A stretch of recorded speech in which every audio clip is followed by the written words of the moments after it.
আমাকে একটু 400 টাকা দিন তো। 400 টাকা? হ্যাঁ, সিএনজি ভাড়া। সিএনজি ভাড়া মানে? আরে আপনার লাগেজটা নিয়েই তো সিএনজি নিয়ে আপনার খোঁজে এলাম। আমার লাগেজ মানে? এই যে এটা আমার লাগেজ, আপনাকে কে বললো? কেউ বলেনি, আশেপাশে কেউ ছিল না, তাই ভাবলাম আপনার লাগেজ। কেন এটা না, দাঁড়ান, এটা রেখে আমাকে 400 টাকা দেন, আমি পরে টাকা দিয়ে এটা নিয়ে যাবো। আপনার সিএনজি ভাড়া আমি কেন দিব বলেন তো? তা ঠিক, আপনি আমার ভুলের মাসুল কেন দিবেন? আচ্ছা, আমাকে 400 টাকা লোন দেন। আপনাকে আমি চিনি না, জানি না, 400 টাকা লোন কেন দিব বলেন তো? আপনার কাছে থাকলে দেবেন, না থাকলে নাই। আমার থাকলেই বা আপনাকে কেন দিব? আমার বাবা কি বলতো জানেন? বাবা বলতো যে যখন পারবি না তখন সহযোগিতা নিবি, হাল ছাড়বি না, হেরে যাবি না। আর যখন পারবি তখন সাধ্য মতো সহযোগিতা করবি। ভাই আমার টাকাটা একটু আমার দেরি হয়ে যাচ্ছে। আচ্ছা, একটু দাঁড়ান। আমার কাছে এই মুহূর্তে কোনো টাকা নেই, ঠিক আছে? আমি আপনাকে এই ঘড়িটা দিচ্ছি, মানে জমা রাখতেছি। আপনার কাছে অনুরোধ, এই ঘড়িটা আপনি বেচে ফেলেন না। আমি আপনাকে টাকা দিয়ে আপনার ওই 400 টাকা দিব, দিয়ে এই ঘড়িটা আমি নিয়ে যাবো। এটা হচ্ছে আপনার ফোন নাম্বারটা লাগবে, আপনার গাড়ির নাম্বারটা আমি রাখবো, আর আপনার বাসার ঠিকানা। এই যে শুনেন, আপনার নাম্বারটা আমাকে দেন, আমি আপনাকে টাকা পাঠিয়ে দিচ্ছি, ক্যাশ করে নেবেন। আমার কাছে কোনো ফোন নাই, মানে মোবাইল নেই আর কি। আপনি এক কাজ করেন, কাইন্ডলি সিনজি ভাইয়ের ফোন নাম্বারটা আর গাড়ির নাম্বারটা আপনার মোবাইলে একটু টুকে রাখেন। নাম্বার কত ভাই? 017 017 44 আর সিএনজি নাম্বার হচ্ছে ঢাকা মেট্রো থ 146439 ঢাকা মেট্রো থ। ঠিক আছে ভাই, আপনি যেতে পারেন। কিন্তু আমি লাগেজটা নিয়ে এখন কি করবো বলেন তো? আপনি লাগেজটা নিয়ে কি করবেন সেটা আমার দেখার বিষয় না। আমি যে সিএনজি ওয়ালার নাম্বার, সিএনজি নাম্বার নিলাম, এটা দিয়ে আমি এখন কি করব? কাগজের মধ্যে আমাকে একটু এই ফোন নাম্বারটা, সিএনজি নাম্বারটা আমাকে একটু লিখে দেন। ব্যাপার? আসসালামু আলাইকুম। ওয়ালাইকুম আসসালাম।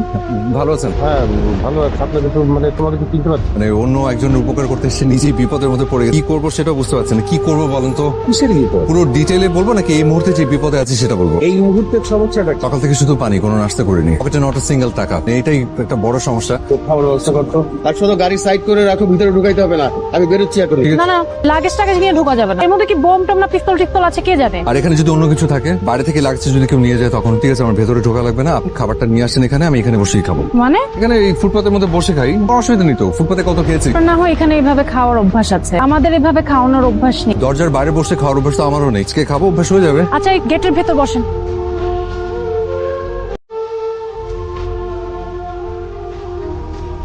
এটা থাক।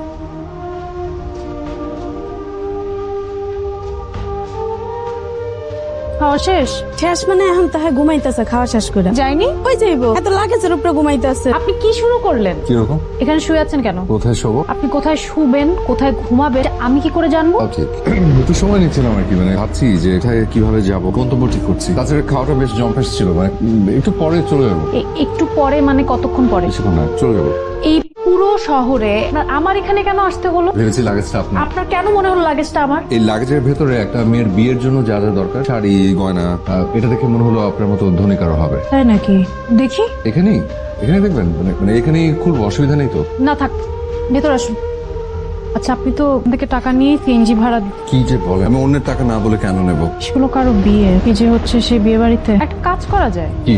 এগুলো থানায় দিয়ে দেন, একটা ব্যবস্থা করে দিবে। নিরুপায় হলে তাই ভেবে দেখি। আচ্ছা, ওয়েট ওয়েট ওয়েট ওয়েট, কি? এখানে তো জুয়েলারি আছে, তো এই জুয়েলারির বক্সে কোথাও দোকানের নাম ঠিকানা কিছু তো থাকবে। এটা নাম্বার থেকে ফোন দিলেই তো হয়ে যায়। ওইটা তো ভালো বুদ্ধি। এই আমার তো ফোন নেই, আপনি একটু ট্রাই করে দেখেন না। এক্সকিউজ মি, হ্যালো, আসসালামু আলাইকুম, এফএ জুয়েলার্স। আচ্ছা, আপনাদের এখান থেকে 7 তারিখে একটা গয়না নিয়েছিল, একটু একটু চেক করে দেখবেন কি? হ্যাঁ, আপনি একটু রিসিপ্টটা চেক করে জানান না। জি জি, ওনাদের অ্যাড্রেসটা একটু মেল করবেন please. Thank you so much, thank you.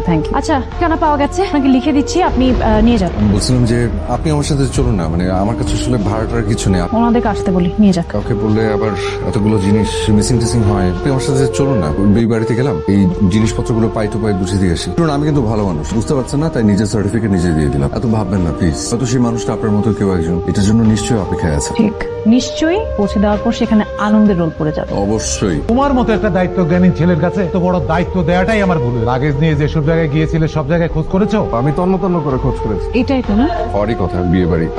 আমরা একটা জরুরি বিষয়ে কথা বলতে এসেছি। গার্ডিয়ান কেউ আছে? আচ্ছা, বাড়ির বড় কাউকে একটু ডাকবেন তো। দুইজন অপরিচিত মানুষ এসেছে, বলছে গার্জিয়ান ডেকে দিতে। আমার সন্দেহ লাগছে না? সে সন্দেহ ফেসবুক ইন্টারনেটে দেখিস না, ছেলের বিয়েতে প্রেমিকা হাত। কি ব্যাপার বলেন তো? এই যে মেয়েটা গেল, আসার কোনো নাম নেই। এটা তো দেখছি এভাবে হবে না আসলে, যা করে ডাইরেক্ট আওয়াজ দিয়ে করতে হবে। আসুন তো। একজন লোক এসেছে, আচ্ছা আমাদের কিছু হারিয়ে গিয়েছে কিনা। চল চল তাড়াতাড়ি চল। বাবা সব ঠিক আছে, অ্যাকচুয়ালি এদিক সেদিক হয়নি। আলহামদুলিল্লাহ। যাক, আলহামদুলিল্লাহ, ধন্যবাদ আপনাদের সবাইকে। আরে না না, ধন্যবাদ তো আপনাদেরই পাওনা। আজকে গায়ে হলুদের অনুষ্ঠান, কাল আমার ছেলের বিয়ে, দুদিনের অনুষ্ঠানে আপনাদের সপরিবারে দাওয়াত। এখন একটা প্রয়োজনীয় একটা কথা আছে, ওটা বলেন। আপনাদের এই লাগেজটা এখন পর্যন্ত নিয়ে আমার সিএনজি ভাড়া গেছে 700 টাকা। একটা সেকেন্ড, আর এখান থেকে যে যাবো 300 টাকা সহ 1000 টাকা দিতে হবে। আমার কাছে আসলে টাকা পয়সা কিচ্ছু নেই। আচ্ছা, মান সম্মান বলে একটা ব্যাপার তো আছে নাকি? আচ্ছা, কয়টা টাকা না নিলে কি হতো? আপনার কোনো সমস্যা হতো না, কিন্তু আমার অনেক সমস্যা হতো। ওরা কি ভাবলো বলেন তো? একজনের উপকার করতে গিয়ে উল্টো উপকারের উপর ভাগ বসিয়ে আসলাম। এতে মহৎ দৃষ্টান্ত হয়ে থাকতে পারতাম। মহৎ হচ্ছে দায়িত্ববান হওয়াটা জরুরি। আমাকে আমার গন্তব্যে পৌঁছাতে ভাড়াটা ম্যানেজ করা আমার দায়িত্ব। স্মৃতির কথা বলছেন, অ্যাপ্লাইড ফিজিক্সে মাস্টার্সে দুর্দান্ত রেজাল্ট করার পরে বাবা দামি হাত ঘুরে আমাকে উপহার দিয়েছিল। আমার বাবা মারা গেছেন, কারণ বাসার সামনে ওই সিনজি ভাড়া মেটাতে গিয়ে ওই ঘড়িটা বন্ধক রেখে বাবার সম্মানটা বাঁচিয়েছি। স্মৃতির চেয়ে সম্মানটা অনেক বড়। এই 300 টাকা কি আপনার ভাড়া। লাগবে না? ওকে, নো প্রবলেম। কে বিয়ে বাড়িতে গিয়ে ফিরে দিয়ে আসবেন। নেটে খুলে দেখ। বিয়ের কার্ডটা বেশ সুন্দর। জানেন, আমার না বিয়ের শাড়িটাও খুব পছন্দ হয়েছে। বিয়ের যে গয়নাগুলো সেগুলো অনেক সুন্দর। নিশ্চয়ই কালকে মেয়েটাকে দেখতে সুন্দর লাগবে, তাই না? মনে হয়। যাবে? হ্যাঁ, আমাকে এখনই যেতে হবে। সেটা বলছি না, কাল বিয়েতে যাবেন? আপনি যাবেন? যদি আপনি যান তাহলে না, মানে আজ যেমন আপনি বললেন আমি আসলাম, তেমন আজ আমি বললে আপনি কাল আসবেন। বিয়ের শাড়ি গয়না এত সুন্দর, মানে হয় না মাঝে মাঝে খুব দেখতে ইচ্ছা করে মেয়েটাকে কেমন লাগবে। আমার হাতে একেবারে সময় নেই। যদি থাকতো তাহলে আপনার কথাটা রাখতাম।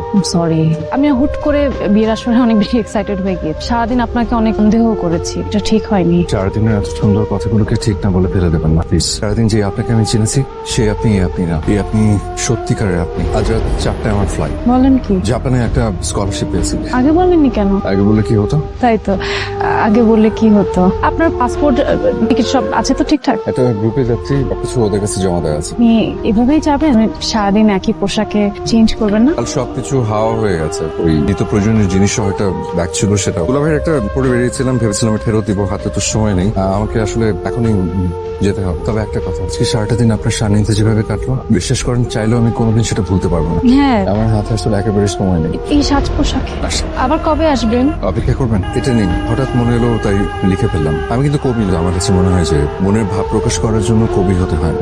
আপনি আমার নামটাই জানেন, আমার নাম আব্দুল হাই। আর কত অপেক্ষা করবি? বলেছি না এটা নিয়ে আর কোনো কথা বলবে না। বলবো না কেন বল? প্রায় 2 বছর হয়ে গেল ছেলেটার কোনো খবর নাই। দুনিয়াটা এখন মানুষের হাতের মুঠোয়, আর এই ছেলে না আছে কোনো ফোন, না কোনো যোগাযোগ। তার জন্য কেন? তোমাদের বিয়ের কত বছর হলো বলো তো? এখনো কেন তুমি রাত করে বাড়ি ফিরলে আর খাবার নিয়ে তোমার জন্য অপেক্ষা করে? আমাদের তো বিবাহিত জীবন, তোদের বিবাহিত জীবনে দুঃখ, আনন্দ, বেদনা নিয়েই তো আছে। আমারও এটাই হবে। দেখো, তুমি বসো, আমি যাচ্ছি। লাগেজটা কি ভেতরে আনতে পারি না এখানেই থাকবে? পারবেন, পরে রেখেছি যাতে হারিয়ে না যায়। ভুল করেছি। কে এলো রে মা? যার অপেক্ষায় ছিলে সে এসেছে। আর তুমি ছিলে না কোথায়? অপেক্ষায়?